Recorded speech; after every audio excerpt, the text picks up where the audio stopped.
안녕하세요. 굿쌤입니다. 네, 바이블 여러가지 수열의 개념편 설명하도록 할게요.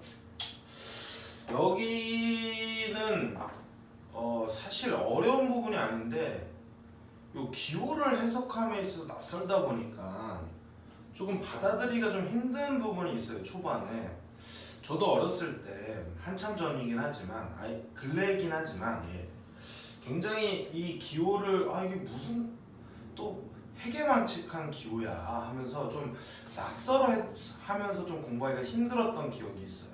근데 나중에 돌이켜보면 그냥 기호는 기호입니다. 그냥 덧셈, 뺄셈, 곱셈, 나눗셈이나 그 기호에 대해서 우리가 낯설지 않잖아요. 똑같이 그렇게 여겨주시면 여기는 사실 어렵지 않습니다. 하지만 굉장히 페이지가 방대하고 여기 배우는 개념을 굉장히 어렵게 가르치는 경우가 있는데 사실 나오는 페이지는 한 2페이지 정도로 이게 압축이 돼요. 그래서 여러분들은 제가 정리해 주는 것만 잘 기억을 해 놓고 문제를 풀 때 이 2페이지 정도 분량의 개념만 인지를 하면 문제 푸는데 전혀 지장이 없다. 그래서 항상 문제를 풀 때 이 개념들을 밑바탕으로 깔고 가시면 돼요. 자, 그래서 첫 번째로 배울 게 뭐냐면 시그마의 정의를 배울 거예요. 자, 시그마는 기호입니다. 그러니까 기호의 정의를 이해하는, 이 기호가 가리키는 게 뭔지를 기억하면 돼요. 그러니까 그러면 시그마는 끝나는 거야. 저런 기호는 저런 표현을 뜻하는구나 하고 이해하시면 끝나는 거예요.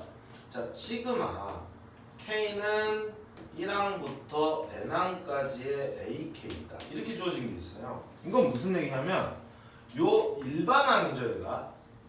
요 일반항을 K에다가 1을 집어넣었을 때 첫 번째 항이죠. 그 다음에 2를 집어넣었을 때 3을 집어넣었을 때 4를 집어넣었을 때 그리고 어디까지? N까지 집어넣었을 때 합이다 이런 표현이에요. 즉 1항부터 N항까지의 합이다 이렇게 쓰시면 돼요. 그럼 시그마의 정의는 이게 끝인 거예요. 첫째 항 더하기 두 번째 더하기 땡땡땡 해서 우리 N번째 항까지 합이다. 이게 시그마의 정의예요. 그러니까 1항부터 N항까지 합이야. 이게 뭐예요? 어렵지 않잖아요. 근데 여기 헷갈리는 게 뭐냐면 앞쪽에서 우리가 뭘 배웠냐면 1항부터 N항까지의 합을 배운 SN이라는 걸 배웠어. 그럼 사실 이 기호나 이 기호는 똑같은 겁니다. 그냥 1항부터 N항까지 합인 거야. 그럼 선상님, 아니 1항부터 N항까지 합 SN이 주어졌는데 왜 또 시그마를 배워서 우리를 괴롭히는가요? 라고 생각할 수 있잖아요. 자, 앞쪽에서 우리 1항부터 N항까지 합 우리 수열의 합을 배울 때 뭘 배웠죠? 등비 수열의 합과 등차 수열의 합, 이렇게 이름이 붙여져 있고 규칙성이 이미 알고 있는 놈. 그러니까 규칙성을 안다라는 거는 N에 관한 식으로 표현이 가능하다는 거죠. 근데 세상에 존재하는 이 수열이 등차 수열과 등비 수열만 있는 게 아니잖아요. 여러 가지로 존재할 수 있잖아요. 1 더하기 1 더하기 1 더하기 1 더하기 뭐 이런 것도 있을 거고, 뭐 1 더하기 2 더하기 3 더하기 3 더하기 2 더하기 1 더하기 1 더하기 2 더하기 3 이런 식으로 규칙이 있을 수도 있잖아요. 그러니까 모든 녀석에 존재하는 수열을 표현할 때 다 N에 관한 식으로 그 수열이 무슨 수열인지 인지를 못하니까 다 어떤 수열인지 우리가 직접적으로 알 수가 없습니다. 그럴 때는 이렇게 수열의 합이라는 시그마라는 기호를 이용해서 잘 모르는 수열의 합도 표현하기 위해서 배운 거다 이렇게 생각하시면 돼요. 이해하셨죠? 자, 그때 하나 더 주의할 게 뭐냐면 여기에 써져 있는 이 K라는 값이잖아요. 즉 이 시그마라는 기호는 이 변수에만 영향을 받는 거예요. 그러니까 시그마가 이 K가 아닌 녀석은 다 상수 취급하는 겁니다. 이해하셨죠? 그래서 이 시그마라는 기호에서의 변수는 누구다? 개임한 변수를 생각한다. 이렇게 생각하시면 됩니다. 이해하셨죠? 이 정도만 생각해 주시면 시그마의 정의는 끝난 겁니다. 이해하셨죠? 자, 그러면서 정의를 배웠으면 이제 두 번째로 배우는 게 뭐냐면 시그마의 성질이에요. 자, 우리 성질들은 요런 성질들이 있으면 우리가 이제 그때마다 갖다 쓸 거니까 거의 뭐 하는 겁니까? 얘를 공식화하시는 거죠. 이런 것들은 성질을 배우고 나면 공식화할 수 있다 이렇게 생각하시면 되죠. 자, 그래서 첫 번째 내용은 시그마 K는 1항부터 N항까지 이렇게 상수 C가 있어요. 그러니까 얘는 고정된 숫자라는 거야. 그럼 1항일 때도 C고 2항일 때도 C고 3항일 때도 C니까 C를 1항부터 N항까지 다 C잖아요. 그 항들이. 그럼 C를 몇 번 더하는 거예요? N번 더하는 거잖아. 그래서 얘는 C를 갖다 N번 쓰기 귀찮아서 나오기 곱셈이니까 CN 블루가 되더라. 이렇게 생각하시면 돼요. 이해하셨죠? 자, 그러면서 이제 두 번째로 배우는 녀석이 변수의 중요성이 시그마 K는 1항부터 N항까지의 C 곱하기 AK가 있어요. 자, 이렇다는 얘기는 K만 우리는 변수로 인지를 한다 그랬잖아요. 그러면 C는 변수의 영향을 안 받으니까 시그마 영향을 안 받으면 앞으로 끄집어낼 수 있다는 거죠. 자, 그러면 얘는 C 곱하기 시그마 K는 1항부터 N항까지의 AK다 이렇게 쓸 수 있는 거죠. 이게 왜 그런지에 대한 증명은요. 시그마의 정의를 배웠으니까 얘는 시그마의 정의를 쓰면 돼요. 1항일 때 C 더하기 C 더하기 C 더하기 해서 걔가 n개가 있으니까 CN이라는 값이 될 거고, 얘는 1항을 집어넣으면 C 곱하기 A1 더하기 C 곱하기 A2 더하기 C 곱하기 A3잖아요. 그걸 C로 다 묶어주면 C 곱하기 A1부터 AN항까지 하니까 이렇게 표현이 가능한 거죠. 그래서 시그마의 성질 전에 정의를 배웠기 때문에 이걸 증명하려면 그냥 저렇게 쭉 풀어헤쳐서 써보시면 나옵니다. 자, 같은 원리로 이제 세 번째는 우리가 어떤 형태가 있냐면 이제 하나가 아니라 시그마 K는 1항부터 N항까지 이렇게 두 개가 있는 형태. 플러스 마이너스 B. 이렇게 합과 차로 되어 있는 녀석은 뭐가 가능하냐면 쪼개기가 가능해요. 그러니까 시그마는 합과 차는 뭐 할 수 있다고 이렇게 쪼갤 수가 있다. 1항부터 N항까지의 BK를 쪼갤 수가 있다. 그럼 다른 말로 하면 이렇게 K는 1항부터 N항까지, K는 1항부터 N항까지의 똑같은 항을 가졌을 때는 두 수열을 합칠 수도 있다는 얘기입니다. 그러니까 쪼개고 합치고 다 가능하다는 얘기야. 더하기 빼기는. 하지만 우리가 뭐 하시는 거냐면 주의를 할 게 있어요. 주의를 할 게 있는데, 주의는 어떤 걸 주의하는 거냐면 시그마 K는 1항부터 N항까지의 곱하기는요, 쪼개기가 불가능한 겁니다. 쪼개기가 뭐하다고? 불가능해요.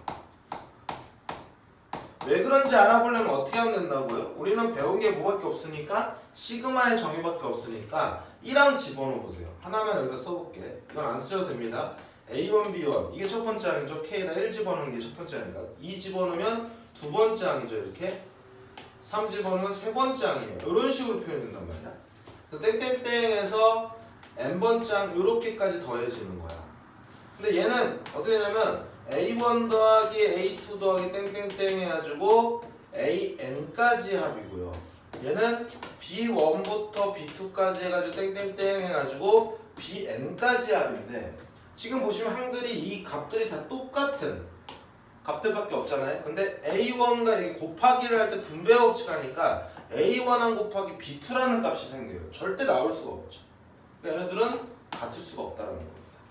이런 식으로 증명을 하시면 되는 거고, 그냥 보여준 겁니다. 될 수 없다는 이유를. 그러면 곱하기가 안 되면 나누기도 안 되는 거예요. 곱하기가 안 되면 나누기도 쪼개기가 불가능하다. 주의하셔야 됩니다. 은근히 나중에 이거 헷갈려요.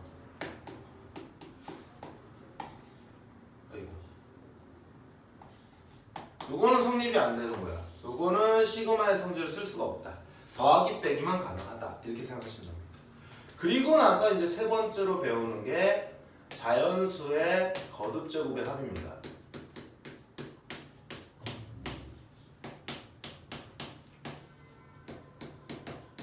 자, 이거는 증명을 할 수가 있는데 증명하는 과정은 필요 없고 그냥 공식처럼 외워놓으세요.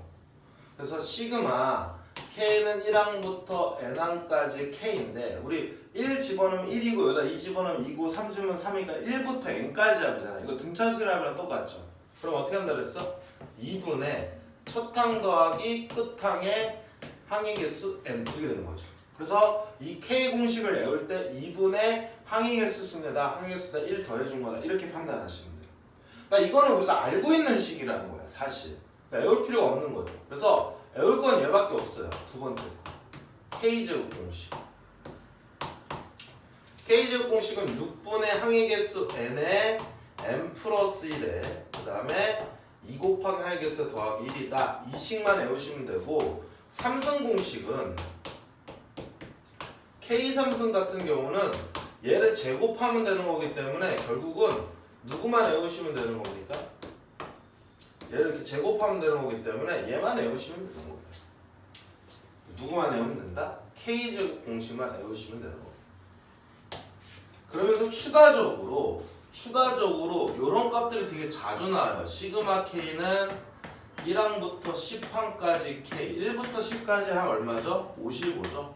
자, 요거랑 시그마 K는 1항부터 10항까지의 K제곱은 385다. 요 1항부터 10항까지의 공식이 굉장히 많이 나오거든요.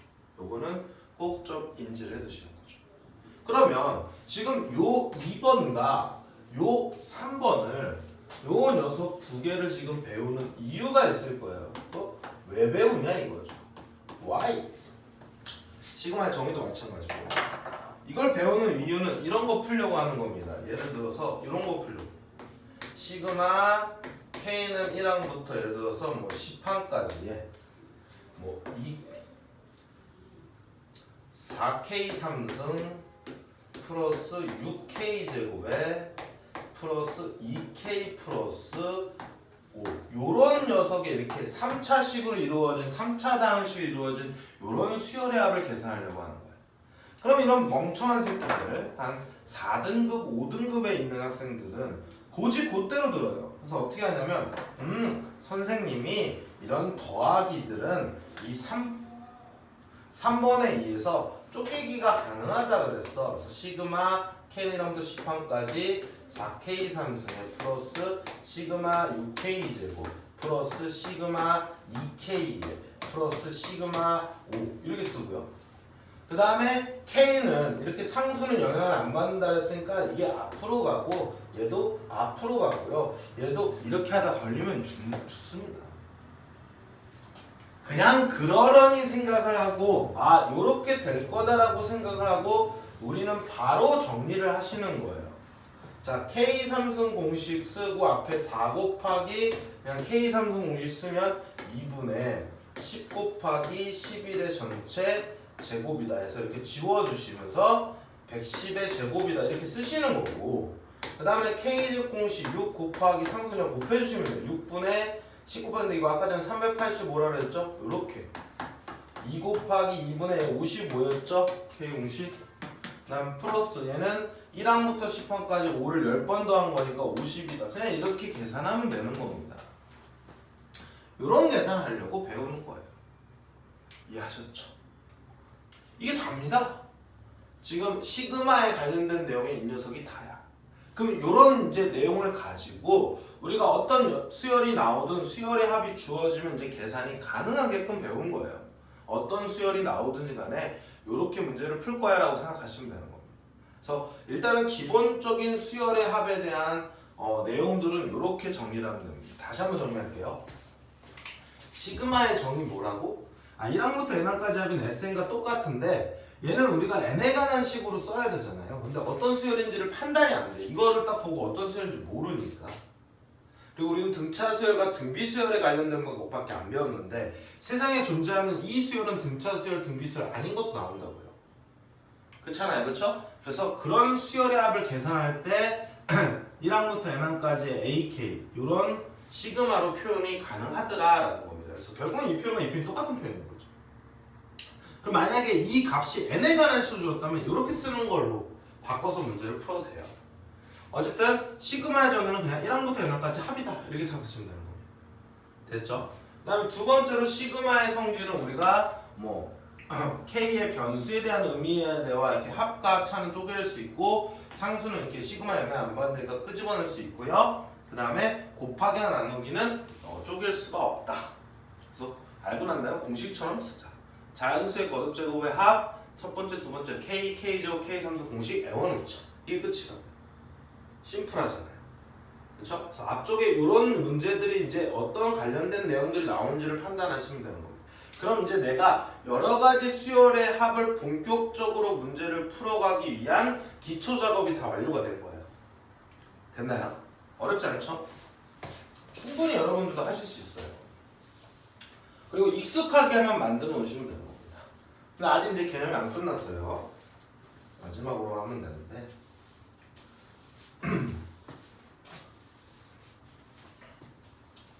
자, 이렇게 놓고 이제 본격적으로 뭘 하는 거냐면 여러 가지 수열의 합을 계산하는 걸 하는 겁니다. 그러니까 결국 최종적으로는 이해하려고 하는 거예요. 여러 가지 수열의 합을 계산하는 겁니다.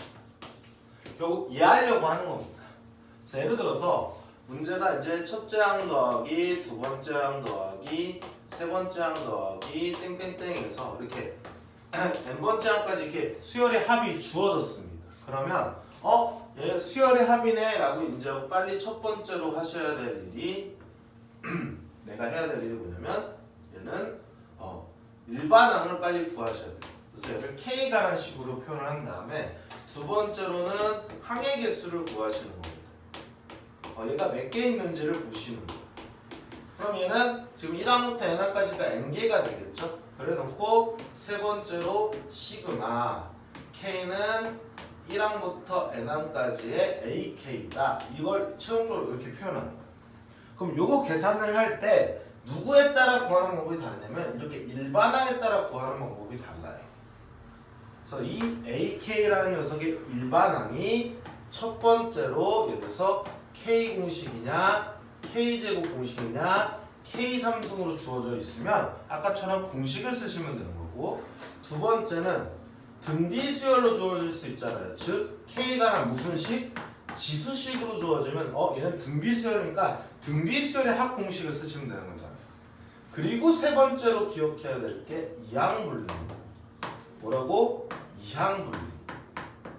자, 이항분리는 뭐냐면 항을 적당껏 분리시키면은 이렇게 k에 관한 식과 이렇게 f k 플러스 1에 관한 식 이런 식으로 표현이 돼요.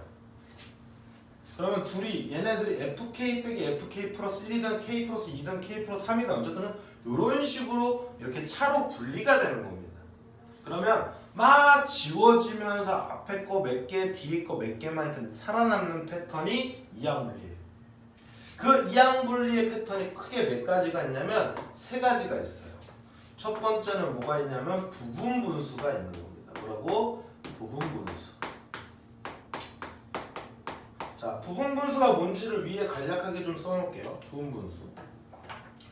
자, 부분분수가 뭐냐면 a b분의 1이다 라는 녀석이 부모의 곱으로 표현이 되어 있으면 얘를 이렇게 a분의 1 빼기 b분의 1로 이렇게 차로 표현이 가능하고, 그때 여기다가 b-a분의 1을 갖다 이렇게 곱해준 녀석이 부분분수 공식이에요.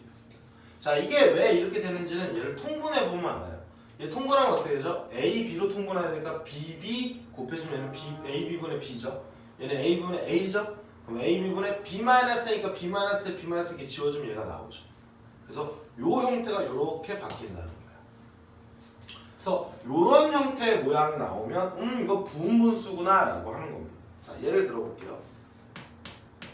시그마 k는 1항부터 예를 들어서 10항까지에 k제곱 플러스 k분의 1이다 이렇게 주어진 거예요. 그럼 빨리 우리가 수열의 합이니까 얘에 따라 구하는 방법이 다른데 얘가 지금 k인지 k제곱 k3승인지를 보시는 거죠.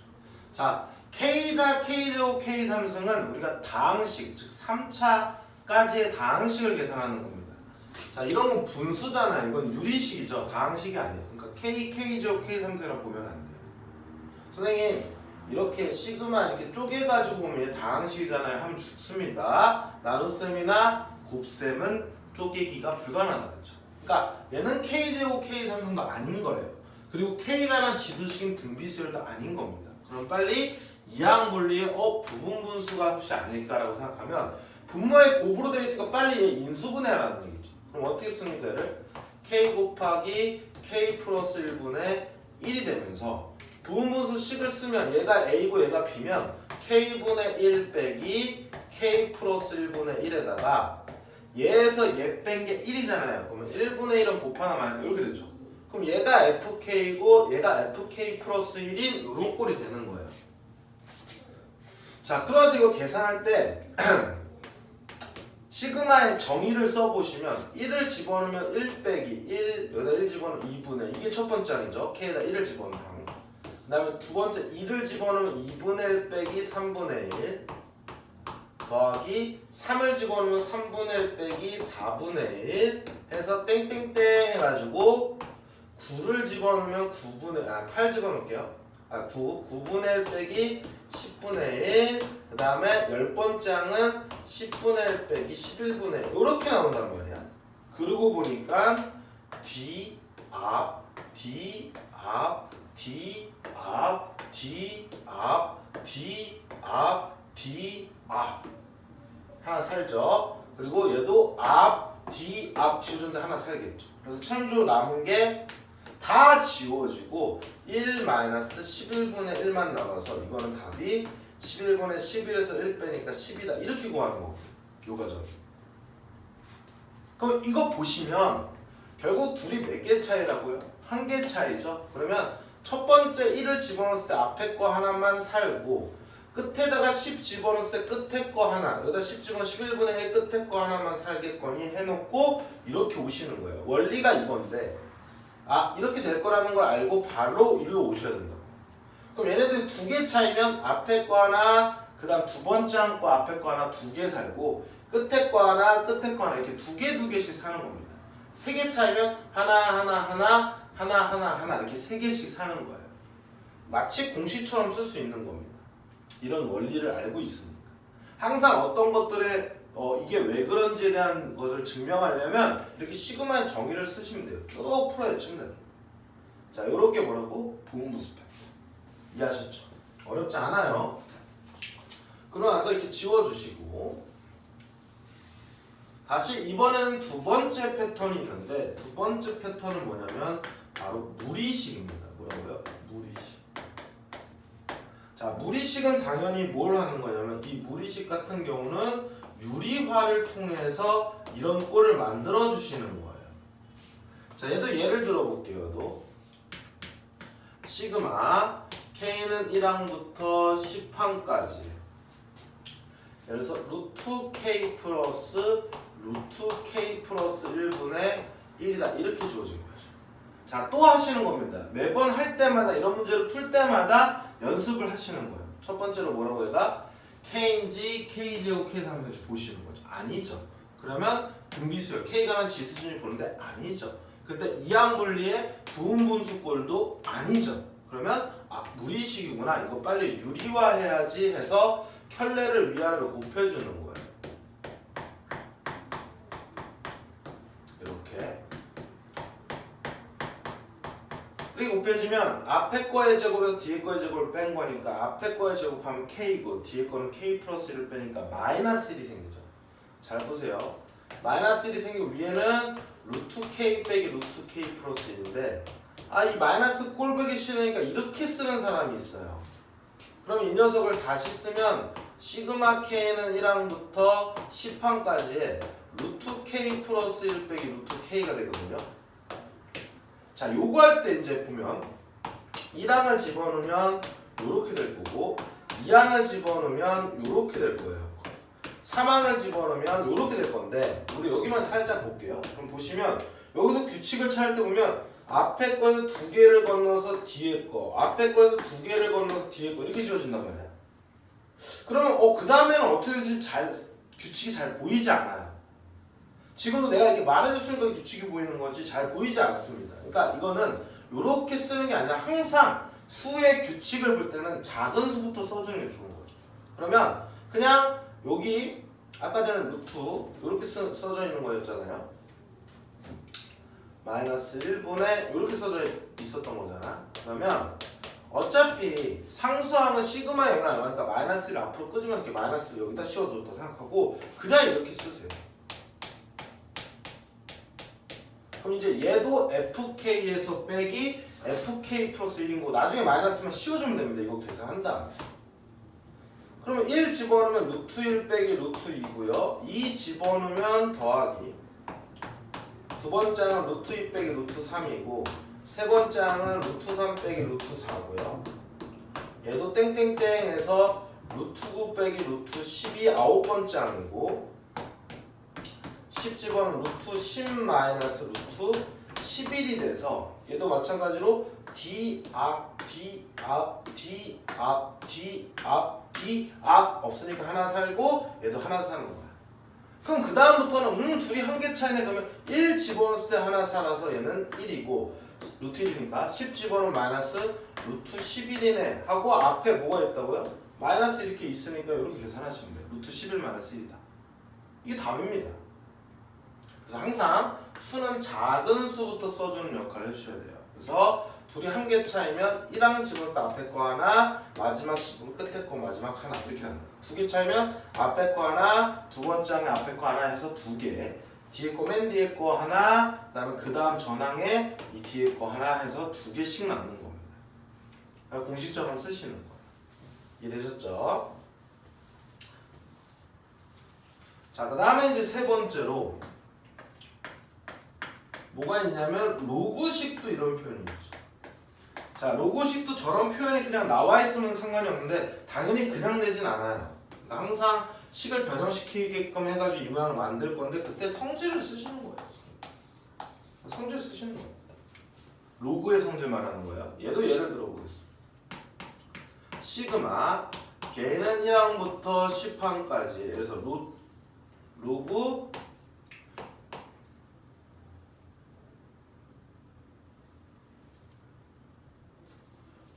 로 K 플러스 1분의 K 이렇게 줘요. 지금 얘도 마찬가지로 이렇게 진수끼리의 나눗셈은 우리가 로그의 성질을 쓰면 뭘 쓸 수 있죠? 얘를 이렇게 차로 쪼개기가 가능하잖아요. 이렇게 차로 이렇게 차로 쪼개기가 가능하잖아요. 그렇죠? 이 공식 알고 계시죠? 로그 B분의 A는 로그 A 빼기 로그 B. 미치 같은 경우 차는 진수끼리 나눗셈으로 이렇게 바뀝니다. 요거 알고 계시죠? 이해하십니까? 그러면 얘도 마찬가지로 얘가 FK면 얘는 FK 플러스니까 요 모양 꼴이에요. 그럼 우리 이건 이제 생략시키면 둘이 몇 개 차이라고? 한 개 차이니까 1 집어넣었을 때 앞에 거 하나 살고 10 집어넣었을 때 마지막 거 하나 사는 겁니다. 이런 식으로. 로그 1은 빵이니까 답은 얘가 되는 거예요. 이런 게 이항 분리의 형태입니다. 자, 이것도 아니면 네 번째가 바로 뭐냐면 그분이에요. 그분이 오셨다. 이것도 아닌 이것도 아닌 이것도 아니면 무조건 그분입니다. 그러면 그분은 뭐냐면 시그마의 정의를 쓰는 겁니다. 시그마의 정의가 뭐죠? 1항부터 n항까지 합이다. 즉 이 경우에는 1항부터 10항까지 하면 1항부터 10항까지 합으로 그냥 쭉 정의를 쭉 쓰는 거예요. 그러니까 풀어 헤치는 거죠. 풀어 헤치고 나면 뭐 이렇게 두 개씩 더하는 거든지 아니면 하나, 두 개, 세 개 이렇게 더하는지 아니면 세 개씩 이렇게 묶음이 더한 게 규칙. 즉 어떤 규칙성을 보고 더하기가 가능하다라는 거죠. 자, 요렇게밖에 없어요. 이게 답입니다. 그러면 여러분들 이거를 갖다가 굳이 이렇게 쭉쭉 써 내려가시면서 외울 필요 없이 어떻게 하시면 되냐면 수열합이 주어질 때마다 요렇게 만들고 난 다음에 다시 한번 얘기하면 이거 일반항 구하고 그 다음에 항의 개수 구한 다음에 이렇게 표현한 다음에 얘에 따라 구하는 방법이 다르랬어 라고 하고 얘인 거 알아 얘인 것도 알아 그렇게 하지 마시고 그냥 하나씩 계속 연습하는 거. K냐 K제곱이냐 K3승이냐 그것도 아니야 그럼 K가는 지수식 등비수열이야 그것도 아니야 그럼 이항분리의 부분분수니 무리식이니 로그식이니 그것도 아니야 그러면 그분이야 이렇게 하시는 거예요. 빨리 풀어헤쳐서 푸는 겁니다. 당연히 문제가 어렵게 나면 누구 때문에 못 풀겠어요? 얘 때문에 못 풀겠죠. 얘 빼고는 나머지는 일단 연습을 해야 되는데 이게 머릿속에 정리가 안 돼 있으면 여기서 멈춰요. 이걸 시도를 안 해. 항상 이 녀석이 여러 가지 수열의 합의 다다라고 생각하시는 겁니다. 이해하셨죠? 성질이나 공식 같은 거는 자연스럽게 내가 많이 풀다 보면 적응이 돼 있어야 돼요. 결국 이거 연습하는 거죠. 이게 여러 가지 수열의 합 과정의 다예요. 뭐 이제 개차 수열이든 군수열이든 여기 바이브에 대해 있으니까 제가 나중에 문제를 풀다 나오면 설명은 하겠지만 사실상 시험에는 개차 수열과 군수열은 나오지 않습니다. 그래서 여러분들 그냥 이것만 연습해 주시면 돼요. 근데 혹시 모르니까 연습을 할 거고 만약에 그게 나온다면 군수열은 진짜 어렵습니다. 수열의 거의 최대로 어려운 게 군수열이에요. 이건 너무 쉬운 겁니다. 이 연습을 계속해서 문제를 풀 때마다 수열의 합이 주어졌어. 그럼 얘 나왔을 때 K, K제곱, K3수 공식이야? 아니면 등비수열, K가 라는 수식 등비수열? 아니면 이항분리의 부분분수, 우리식, 로기식? 그것도 아니면 그분이네. 이렇게 하시는 거예요. 한 문제를 풀 때마다 연습을 하면 입에 익기 시작하면 결국은 안 까먹잖아요. 여러분들 64, 24 이거 왜 안 까먹죠? 계속 쓰니까요. 계속 65, 30 그때 머릿속에 그걸 계산할 때 원리를 생각하고 계산하나요? 아니죠. 그냥 습관적으로 나와야 될 것들은 충분히 많이 해서 연습을 해두셔야 되는 겁니다. 물론 까먹었을 때 대비해서 원리는 기억해 두는 게 좋긴 하지만 얘는 항상 입에 붙게끔 연습을 해두시면 여기 파트는 그렇게 어려운 게 아닙니다. 딱 요 정도만 개념 공부하시면 돼요. 나머지 할 필요가 없습니다. 근데 여기 파트 공부할 때 보면 되게 오래 걸려요. 왜? 내용을 되게 거창하게 써놔가지고 되게 많은 것처럼 느껴져서 애들을 힘들게 만듭니다. 딱 2페이지 나오잖아요. 그렇죠 여러분들? 정리 잘 해놓으시고 자 요거 끝나고 난 다음에 이제 문제풀이에서 다시 뵙도록 하겠습니다. 감사합니다.